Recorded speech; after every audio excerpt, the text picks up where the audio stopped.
Today I'll be showing you how to change the key fob battery on a 2022 Tiguan Key. So this is going to be a similar process, I would imagine, for any Volkswagens from this similar time range, about 2022, but it might be slightly different, so this should be the exact one for a Tiguan. All you're going to need is the key fob itself, a small flathead screwdriver, and then a new battery, which is a 2032 cell battery like this one. What we're going to do is we're just going to, on this side of the key, there's a side that's kind of nothing on it, and then the side with the alarm button on the opposite side. You're just going to put your screwdriver in here and just very gently pry. So it's easiest if you just kind of put it in here at the top. Again, small screwdriver, and then just pry a little bit like this, which will open the key fob.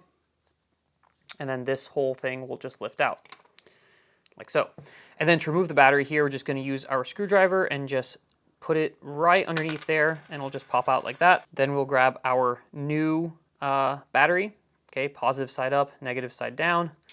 We're just going to slide it in there, click it into place, and then to close it, we're just going to attach the alarm side first, and then click this side in, and there we go. Key fob battery changed.